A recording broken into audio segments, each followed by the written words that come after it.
So hey guys, today we're going to be talking about something that has been bothering me for a while, which is Sean Johnson. You're looking at a picture of his face right now. You have some stats here of the stuff that he's done throughout his career.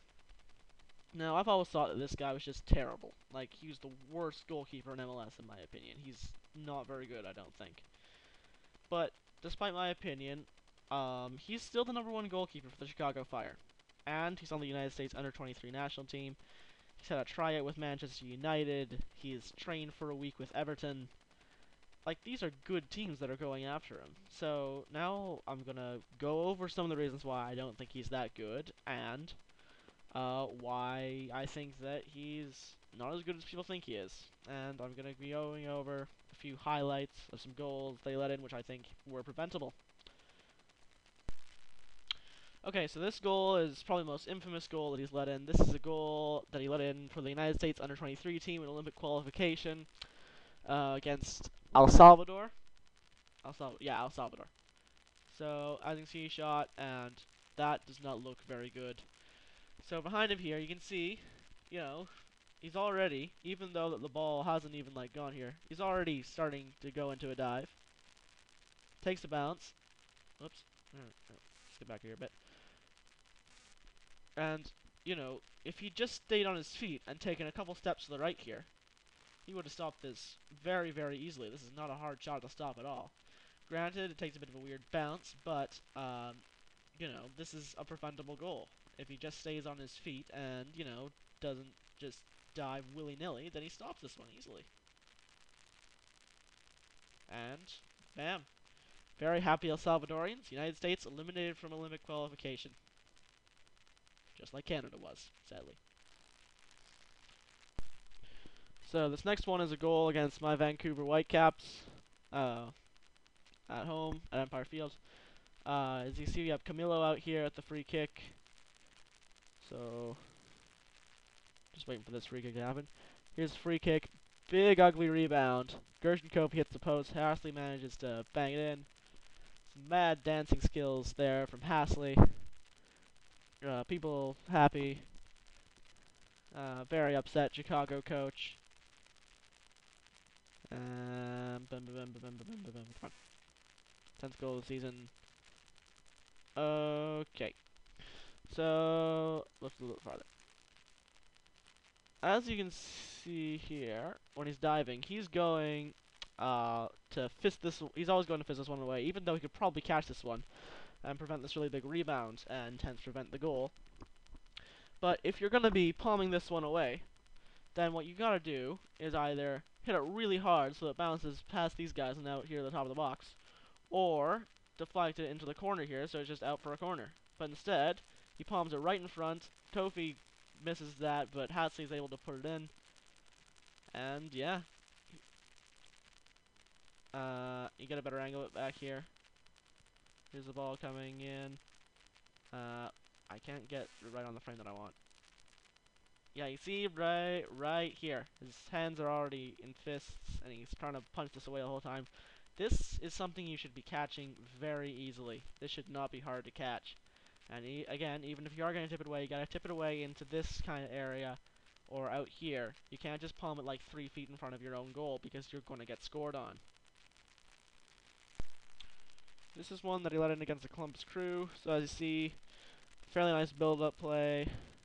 I have Eddie Gavin on the ball. Takes not a particularly strong shot, yet somehow manages to get it in through the near post. So, there's one. Here we go. So, when he's out the top of the box here, you can see he's already way out of his goal. Like, if it's out here, then cool, you can be out of your goal. But if you're back here, but when it's in here, you gotta be back here on your line so that you have more time to react. If he's back here on his line, he gets another maybe 1 second, 2 seconds to react, which doesn't sound like a lot, but that can be a really big deal if you're playing in goal. So then as we progress a little farther, you can see he's got all this space in here, right inside the near post. As a goalkeeper, you've got to make sure that you have that front post covered, because it's much harder for Eddie Gavin to put the ball in here than it is for him to put it in here. Here is just a little side foot easily in the net. If it goes here, then it's very likely to just curve away and go out for a goal kick. So you really need to have that front post covered. You get a much better. You get a better. You can see it a lot better from behind him. Let me just. Yeah, here we go. Like, look at how much space there is for him to put this ball into the net. That is just too much space. You should not be leaving that much space. No one who is on trial with Manchester United should be letting in goals like this. So this is a goal against the LA Galaxy, which, granted, are a very good team, but still, we have Donovan coming in, lays the ball off to Robbie Keane. He's coming in on Johnson, and his set position just implodes, and Keane puts it into the near post really, really easily. Now, if we go back a bit here, and stop this one right here, you can see it's the same problem. He's not covering the near post. Keane has all this space to put it in here.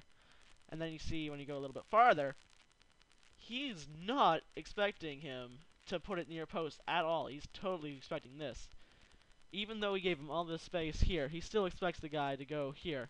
So as you can see, as you saw in that little bit of play there, his set position, he's got a pretty good set position here, but because he's expecting him to go the other way, he's completely anticipating and not reacting. He just kind of, his set position just kind of implodes and he just falls down. And again, cover the near post, Sean. You've got to do better with that. So last clip here, this is against the Seattle Sounders. As you can see, it's a free kick. Played into the box, spills it, and eventually it's buried by the Sounders. Not looking so good there. As you can see, the best angle for this one is from behind him, as it often is. Here we go. As you can see when this ball gets played in, there is no pressure on him to be making this catch. There's no one in and around the 6-yard box. Everyone's out at the top of the box, so it's not like he was under a lot of pressure to make this catch. Go a little bit farther. That was a bit too far. As you can see, the ball kind of lands right here, but he's going here. He's going in a completely straight line. What you got to be doing is coming on an angle and just catching that ball really easily. And then he sees that he's made a mistake, and because he's flat-footed, he has to kind of go all over. He's a bit all over the place. Falls down, and it's eventually bundled over the line by the Sounders. Now, if you can't even come and deal with simple crosses like this, if Eddie Johnson's injured there, if you can't even do that, then how are you our #1 goalkeeper in MLS? I don't understand how this can happen. So, Chicago Fire, you have Nolly, who we all know how much I love him. You have Tornaghi, who's played for Inter Milan's youth team. How is this guy still your #1 goalkeeper? I mean, I know everyone makes mistakes sometimes, and I know when you're young you make a lot of mistakes. I know for sure that I've made a lot of mistakes over my time as a goalkeeper, but when he makes this many mistakes in such a short period of time, like, those are mostly random highlights from, like, the last year and a half, then how is he still your #1 goalkeeper? It's fine to keep this guy around and maybe develop him into a #1 goalkeeper. He's made some very good reflex saves throughout his career, but having good reflexes doesn't make up for his lack of concentration, his poor positioning, his unwillingness to move his feet. Why don't you have Nolly and Tornaghi, who have both, I don't know, regardless of your opinion, they've proved that they've been able to be at least competent MLS goalkeepers. Why is this guy still your #1 goalkeeper? And why is he on trial? Why was he ever on trial with teams in the Premier League? This guy can barely handle MLS.